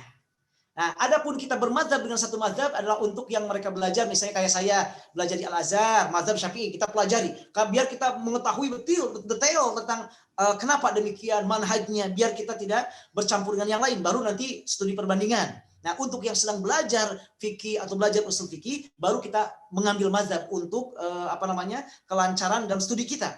Untuk maksudnya lebih konsentrasi dalam studi kita. Adapun kita sebagai orang awam dalam kehidupan sehari-hari, maka tidak diwajibkan bermazhab. Mazhab kita adalah fatwa mufti kita. Artinya kita tidak harus dengan mazhab Syafi'i saja, tapi boleh juga mengambil yang lain, khususnya dalam keadaan-keadaan seperti yang dirasakan oleh masyarakat kita yang berada di negara-negara yang umumnya non-muslim. Wallahu a'lam bishawab. Sama-sama, afwan. Alhamdulillah. Terakhir mungkin ada yang mau ditanyakan sebelum kita tutup, Pak Reza ataupun yang lain, Mas Fadli. Boleh satu poin aja. Oke. Terkait haram. Tadi yang dijelaskan oleh Ustadz itu adalah hukum najisnya. Nah, sekarang hukum haramnya. Maksudnya mungkin saya share aja pengalaman selama di Ceko selama ini. Ternyata di Praha ini, di Ceko, secara kaidah bahasa yang namanya babi itu dia macam-macam bahasanya. Ada syungka, ada salam, ada prowe, ada macam-macam. Jadi di sini misalnya contoh bagian pipi basah, apakah babi anak masih kecil itu beda-beda. Nah, jadi kami punya pengalaman menarik karena waktu itu kita ke restoran, sebut aja restoran terkenal yang di pinggir sungai. Di sana kami pastikan kalau makanan itu bukan babi. Jadi kami pesan ikan salmon. Tapi saya curiga di atas ikan salmon itu pesanan kita itu ada satu daging. Jadi saya curiga ini aneh, ini ada dagingnya, daging apa? Saya tanya ke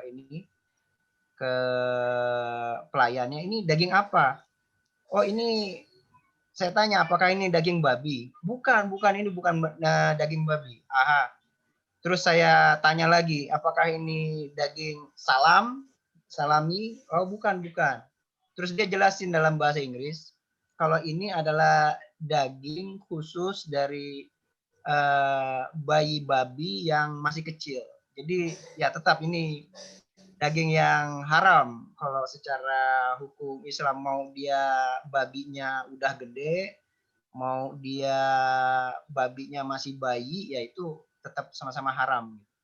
Nah, ini mungkin yang jadi perhatian masing-masing kita, bagaimana benar-benar harus hati-hati, terutama di restoran juga, karena di sini banyak menu-menu atau hidangan-hidangan, apakah itu ikan ataukah seafood, yang ternyata bumbu di dalamnya itu terkontaminasi atau memang dicampur oleh lemak atau bagian-bagian dari babi. Jadi di sana kalau kita ya orang Muslim ya benar harus hati-hati.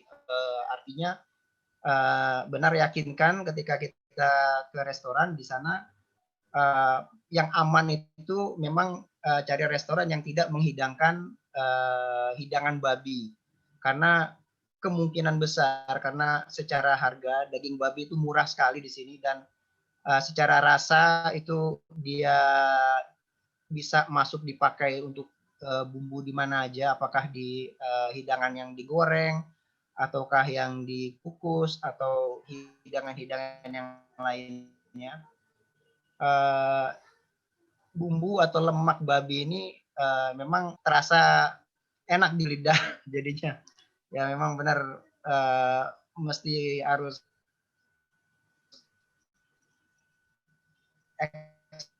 ekstra hati-hati untuk jangan itu halal atau haram. Mungkin itu aja share informasi dari saya. Terima kasih.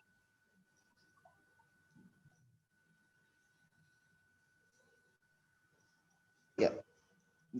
Mungkin Ustadz mau menanggapi sedikit tentang bagaimana jika terkontaminasi dengan ataupun dari bumbu-bumbunya ataupun minyak dan lain sebagainya. Betul. Sedikit saja. Betul. Terima kasih Pak Fajar, terima kasih, Masya Allah, Barakallah, Pak Fadil yang berbahagia. Ini sangat bermanfaat sekali. Dan satu hal yang harus kita ketahui bahwasanya hukum ini adalah berkaitan dengan musamma, bukan dengan ismnya. Artinya dengan bukan dengan namanya, tapi dengan bendanya. Jika dia babi dengan dia memang itu bentuknya babi yang memang nggak diperbolehkan oleh dalam agama kita, yang diharamkan, mau namanya celeng, mau namanya seperti yang disampaikan oleh Pak Fadi, maka kita harus jauhi. Kalau seandainya nanti misalnya ada, oh ini bukan babi tapi anaknya babi, sama, maaf nggak boleh. Oh, ini bukan babi tapi namanya misalnya dengan bahasa ini, bahasa itu. Tapi selama yang kita lihat memang itu adalah dari khinzir, memang itu bentuknya itu, namanya macam-macam, tetap tidak diperbolehkan. Karena sekali lagi hukum ini berkaitan dengan musamma, dengan zatnya, bukan dengan ismnya, bukan dengan namanya.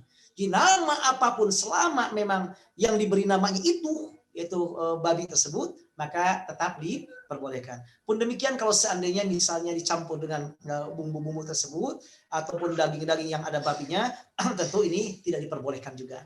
Jadi kalau seandainya kita membeli misalnya dari ayam, tapi ditempelkan di atas nih ada syaham itu gajinya babi misalnya, gajinya babi, terkontaminasi gaji babi, itu juga tidak diperbolehkan.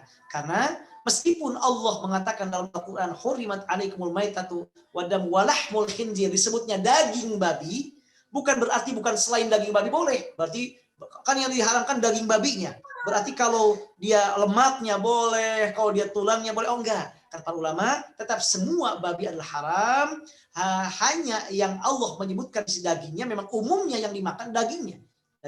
Tapi tetap semua yang berkaitan dengan babi, mau dia kukunya, mau dia kakinya, mau dia kulitnya, mau dia lemaknya, semuanya haram dimakan. Haram dimakan, tidak diperbolehkan. Nah, demikian. Terima kasih share yang sangat luar biasa sekali Pak Padi. Barakallahu fiik wa jazakallahu khairan katsiran. Terima kasih. Kembali ke Pak Fajar. Allahu a'lam.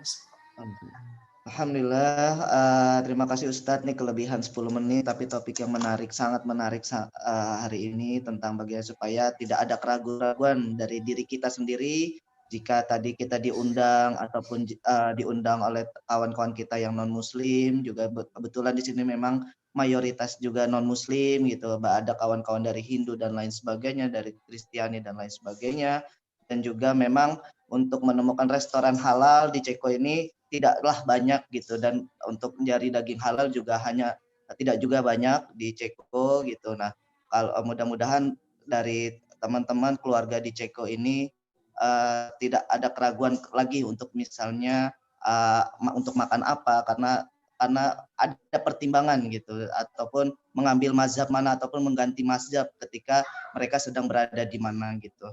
Dan yang mungkin bisa saya rangkum pada hari ini adalah apa yang Allah halalkan adalah yang terbaik untuk umat manusia. Jadi carilah apa yang halal itu tidak hanya halal dalam zatihi tapi ligoirihi. Yang apa yang bisa yang kita pikirkan, apa yang kita dapat itu secara halal itu terlebih dahulu, baru kita makan dengan makanan yang halal. Kalau diraihnya tidak halal juga sama saja, apa yang kita makan walaupun bendanya itu halal menjadi tidak halal. Itu yang mungkin yang bisa saya rangkum pada sore hari ini. Mungkin Ustadz untuk doanya sebagai penutup untuk kajian kita untuk kali ini, silakan Ustadz Aif. Baik Bapak Bahagia, terima kasih Pak Fajar. Mari kita sama-sama berdoa kepada Allah SWT. Mudah-mudahan Allah mengabulkan doa kita berkesempatan sore waktu Mesir dan juga malam waktu Ceko. Allahumma shalli wa sallim Muhammadin wa ala alihi wa sahbihi wa barik wa sallim ajma'in. Amin. Alhamdulillahirabbil alamin, hamdan na'imin hamdan syakirin. Allahumma shalli ala sayyidina Muhammadin fil awwalin wa sallallahu ala sayyidina Muhammadin fil akhirin wa sallallahu ala sayyidina Muhammadin fil ala ila yaumiddin. اللهم اغفر لنا ولوالدينا وارحمهم كما ربونا صغارا ولجميع المسلمين والمسلمات والمؤمنين والمؤمنات الاحياء منهم والاموات انك سميع قريب مجيب دعوات يا قاضي الحاجات. اللهم اغفر لنا وانت خير الغافرين وارحمنا وانت خير الراحمين وعافنا واعف عنا وانت خير العافين وارزقنا وانت خير الرازقين وافضل علينا وانت خير المفضلين وتوفنا مسلما والحقنا بالصالحين. Ya Allah, ampuni dosa kesalahan kami ya Allah. Pun demikian dengan orang tua kami, dosa kesalahan kedua orang tua kami, baik yang masih ada atau yang telah tiada, keluarga besar kami, handai tolan muslimin muslimat semuanya. Ya Allah, ampuni dosa kesalahan kami semuanya ya Allah. Terima segala ibadah kebaikan kami dan mudahkan semua urusan kami, urusan dunia maupun akhirat kami. Bimbing kami Allah dimanapun kami berada untuk senantiasa dalam agamamu, dalam ridhamu dan di jalanmu. Lindungi kami ya Allah dimanapun kami berada dari semua makhlukmu yang jahat atau yang berniat jahat, yang nampak atau yang tidak nampak, dan juga dari semua yang tidak engkau ridhai. Lindungi kami Allah, lindungi kami Allah, dan jauhkan kami dari bala musibah bencana penyakit termasuk dari wabah corona ini.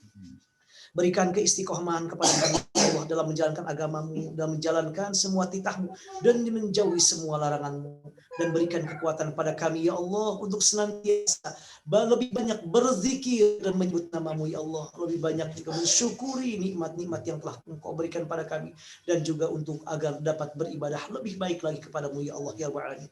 Allahumma la tad'ana fi hadzal maqami dhanban illa ghafarta wa la maridan illa shafaita ولا ميتا إلا رحمته ولا هما إلا فرجته ولا طالب علم إلا وفقته ولا حاجة من حوائج الدنيا والآخرة إلا قضيتها ويسرتها يا رب العالمين.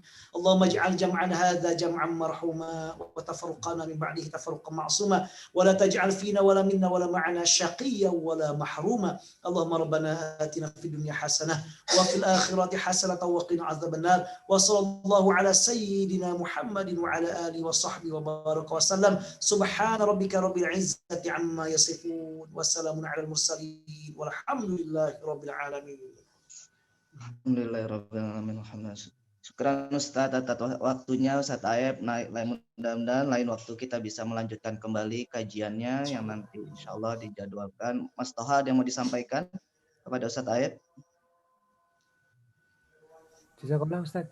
Nanti mudah-mudahan bisa ngisi lagi nanti di Insya Allah sama-sama Pak Toha, sama-sama. Terima kasih kembali semuanya insya Allah. Terima kasih kembali insya Allah. Ya.